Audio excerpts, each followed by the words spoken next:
नाज़रीन, बात करते हैं तहसील वज़ीर आबाद के कस्बा नुमा शहर अलीपुर चट्टा के मलिका गांव हज़रत कैले वाला शरीफ की, जहां शरीफ नफ्स और सादा लो शख्स नौसरबाजों और कब्जा माफिया के हत्थे चढ़ गया।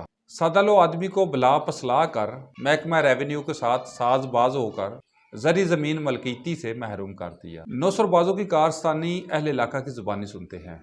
तारक नंबर ਇੱਥੇ ਆਇਆ ਕਿ ਕੇਸ ਚੁੱਕ ਲੈ ਸਾਡੀ रूबरू ਕੇਸ ਚੁੱਕ ਲੈ ਤੇ ਮੈਂ ਮੁਕਾ ਲਿਆ ਕਿ ਕੇਸ ਤੇ ਚੁੱਕਿਆ ਜੇ ਤੂੰ ਫੈਸਲਾ ਮੁਕਾ ਲਿਆ। मैं हजरत कैले वाले दा ते मेरा नाम मोहम्मद नवाज है ते मैनू उन्हें ये आख्या मेरे को पहले एक महीना पहले उन्हें शनासी कर लिया तारक महमूद ने। उस तो बाद मैनू ना जुमे का टाइम सी। उस तो बाद उन्होंने ना मतलब जुमे का टाइम सी, उन्हें मैंने आख्या भी गल है कि आ साइन कर दे, तो मैं जल्दी ना साइन कर मैं चलो तबादले का ही मतलब है कि केड़ा कोई ऐसी गल है, इस वास्ते मैं कर दिते। मेरा नाम सैयद सैफ अली है, मैं हजरत कैलियां दा रहन वाला ते बेकीमे नाल इन्हां बहुत ज्यादती कीती है, धोखे नाल बयान दवा के ते पैसे पूरे नहीं दिते। मैं शवाकत हुसैन बोल रहा, पीर राम हुसैन शाह का पुत्र। इत्थे इन्हां दा इकट्ठ होंदे रहे ने, सारियां गल्लां होंदियां रहियां ने, घर होंदे रहे ने। फयाद विरक ते वज़ाहिर शाह ये दोवें आउंदे रहे ने। तारक लंबरदार है ये बई नाल शहादती ने पढ़िया भी इकट्ठियां होईयां ने। पीर रुहान शाह साडे पिंड दा मैंबर है, जावर शाह का पुत्र वो भी आउंदा रहा। उस आख्या इनू गरीब नू पैसे दिओ, किला जो तुहाडे कोल है ते पैसे भी तुहाडे कोल ने, इनू क्यों अगां भजांदे हो फताब? मगर जो फताब दी इहदी गल ही कोई नहीं तो इनू अगां क्यों भजांदे हो? जिम्मेदारी भी तुहां लई, सौदा भी इहदा तुसां ही कराया, सारियां गल्लां तुसां कराइयां ने, ते हुण इनू तुसीं अगां टोरदे हो। इनू पैसे दिओ, गरीब बंदा निक्के निक्के बच्चें दा, क्यों इनू दलील करदे हो? इनू पैसे दिओ। बयान तुसां ले लैने, बयान तुहां झूठे अगां दवा लैने, अगों दवा के किला तुसां अगले घर वेच दिता है, पैसे उदों लैके तुसीं खांदे रहे हो ते सारा चोर कुत्ती तुसीं रले हो। बिच है जो तुहाडे कोल ही किला ते तुहाडे कोल ही पैसे ने, इनू गरीब नू दे छड़ो ते निक्के निक्के बच्चे ने ना दलील करो। इक्को भोएं दा किला भरावां नाल इहने हिस्से नाल आया, वो तुसां फराड ला के खो लिया ते इहदे नाल इंज ना करो। ते तुसां कोई गौली कदी तुसीं आंदे हो 5 देने आ, कदी 6 देने आ, कदी 7 देने आ, केस चुके ते इंज करे। केस चुके भी उस मगर तुहां शैल देनी कोई नहीं दिसदी है पई। केस तो तां चुके जे कोई तुहाडी हिरस होवे उहनूं दे छड़नी। ते 3 साल हो गए उहनूं दलील होंदियां। वो जिहड़ा इदों किला सी वो भी वेच के उस उत्ते ला छड़िया तुहाडे। एडा जुल्म नहीं किसे नाल करीदा, ओहदे भी निक्के निक्के बच्चे ने ते तुसीं उहनूं भोएं दा किला जिहड़ा ना दिओ। मेरा नाम सैयद इंतज़ार हुसैन, हज़रत कैला वाला शरीफ।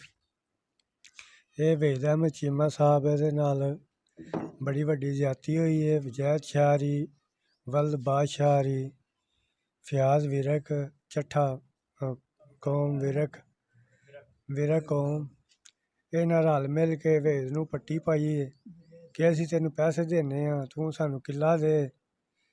रल मिल के इन्हां उहदे कोलों झूठे बयान उत्थे दवाए ने कि तैनूं 8 दिनां च पैसे देने आ, तूं सानूं बयान भी दे, कब्जा भी दे फौरी, 8 दिनां नूं पैसे ले लै।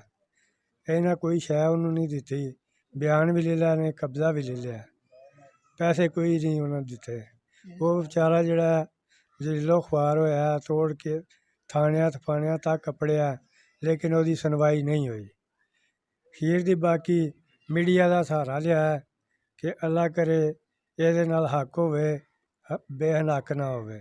उन मास्टरमाइंड ज़मीन हथियाने वालों का भी मौक़िफ़ आपके सामने रखता हूँ। चीमे वाली जगह का स्टेटस की है असल च?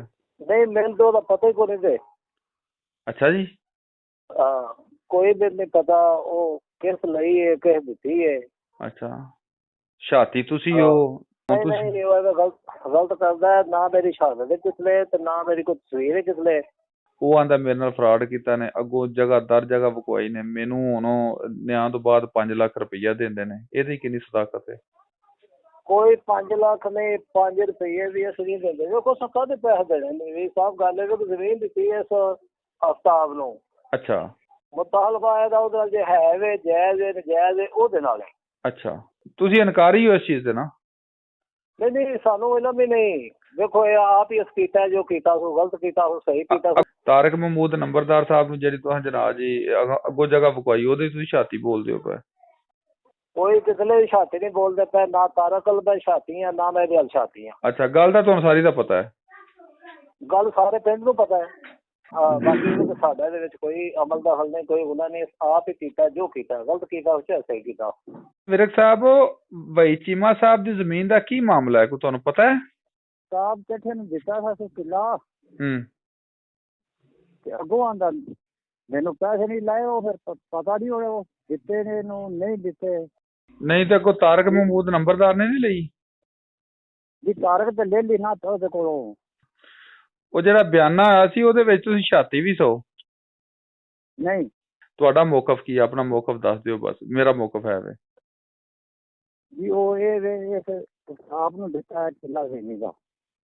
ਅੱਛਾ ਜੀ ਇਹ ਤਾਰਕ ਜ਼ਮੀਨ ਦਾ ਕਿੱਲਾ ਲਿਆ ਨਾ ਆਪ ਕੋਲੋਂ, ਉਹਦੇ ਚ ਮੈਂ ਛਾਤੀ ਆ, ਮੈਂ ਆਇਆ ਸਾਹਿਬ ਤਾਰਕ ਕਿੱਲਾ ਦਿੱਤਾ। ਹਾਂ ਜੀ ਠੀਕ ਹੈ। ਤੇ ਉਹ ਜਿਹੜਾ ਪਹਿਲਾਂ ਵੇਚਿਆ ਉਹ ਇਹਨਾਂ ਪੈਸੇ ਤੇ ਤੁਹਾਨੂੰ ਦਿੱਤੇ ਸਨ ਭਾਈ ਚੀਮਾ साहब ਨੂੰ? नहीं।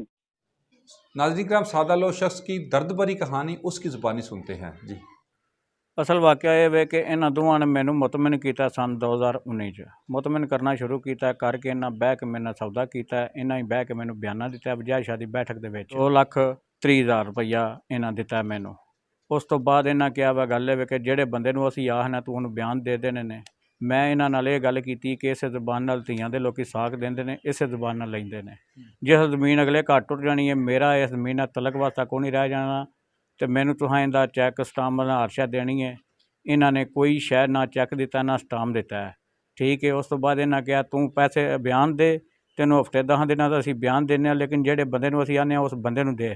दूजी गल ये वे कि इन्हां कहा कि कंप्यूटर सेंटर ते जाके तू उस बंदे नाल गल भी नहीं करनी, कोई पैसों की जिक्र भी नहीं करना किसी किस्म का कि तू पैसे लैने ने साडे कोल, जिम्मेवार असीं हां तेरे पैसों दे, ठीक है।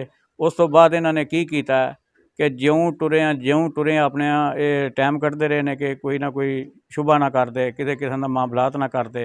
मैनू टाल मटोल करते करते करते अज तक 3 साल हो गए ने।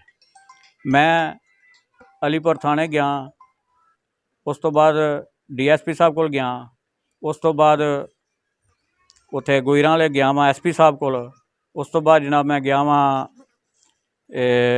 RPO साहब को, उस तो बाद जनाब मैं तमाम दारियां दे सारियां दे विच मैं गया वां। लेकिन मेरी जिहड़ी सुनवाई है वो एक SHO साहब ने अलीपुर दे, उन्होंने मेरी ज़रूर सुनवाई की और इंशाअल्लाह उन्होंने मेरी मदद भी पूरी की और हक अदा किया उन्होंने इस गल का। SHO साहब अपना जिहड़े खुर्शीद आलम साहब, इन्होंने जनाब बहुत अच्छा तामन इन्हें मेरे नाल कीता। हुण ये बंदे मेरे वाल टोरदे ने, पैसे भी मेरे पूरे नहीं देंदे, ठीक है। बंदे भी मेरे वाले टोरदे ने कि तू पैसे लै। गल करन दा मकसद ये मैनू सारे दस छड़ोवे गल वे जुल्म है वे कि नहीं। किला भी उहदे कोल है, पैसे भी उहदे कोल ने, लेकिन मैनू हुण अपनी जान की बाधी भी लानी पई तो मैं ला दियांदा, लेकिन गल है वे किला मैं नहीं छड्डना। नबी करीम सल्लल्लाहु अलैहि वसल्लम की हदीस मुबारक का मफहूम है किसी की ज़मीन पर नाजायज़ कब्ज़ा करना या हकदार की लाइल्मी पर उसकी ज़मीन पर कब्ज़ा कर लेना बहुत बड़ा जुर्म है। नबी करीम सल्लल्लाहु अलैहि वसल्लम की दूसरी हदीस शरीफ का मफहूम कुछ यूँ है, जिसने किसी की ज़मीन को नाहक दबाया तो ऐसे शख्स को क़यामत के दिन 7 ज़मीनों के नीचे तक दंसाया जाएगा। एक और हदीस शरीफ का मफहूम है, आका दो जहां सल्लल्लाहु अलैहि वसल्लम ने गुस्सा की हालत में फरमाया, जिसने किसी दूसरे की बलशत बराबर ज़मीन भी जुल्म ज़्यादती से छीन ली को उसकी गर्दन में तोक बनाकर डाला जाएगा। इल्म के समुंदर मौला कनात हज़रत अली रज़ी अल्लाह तआला अन्हु से हदीस रवायत है, फरमाया रसूलुल्लाह सल्लल्लाहु अलैहि वसल्लम का इरशाद पाक है, अल्लाह तबारक तआला ऐसे शख्स पर लानत फरमाए जिसने ज़मीन की अलामात या हदूद को तब्दील कर दिया। नाज़रीन किराम, ये हदीस का मुतालिया करने के बाद हमें सोचना चाहिए हम कितने मुसलमान और यौमिल आखिरत पर कितना यकीन रखते हैं और अल्लाह ताला के हकामात की कितनी बजा आवरी लाते हैं। अपना बहुत ख्याल रखिएगा। नवीद बाटा वैसे को इजाज़त दीजिए। अल्लाह।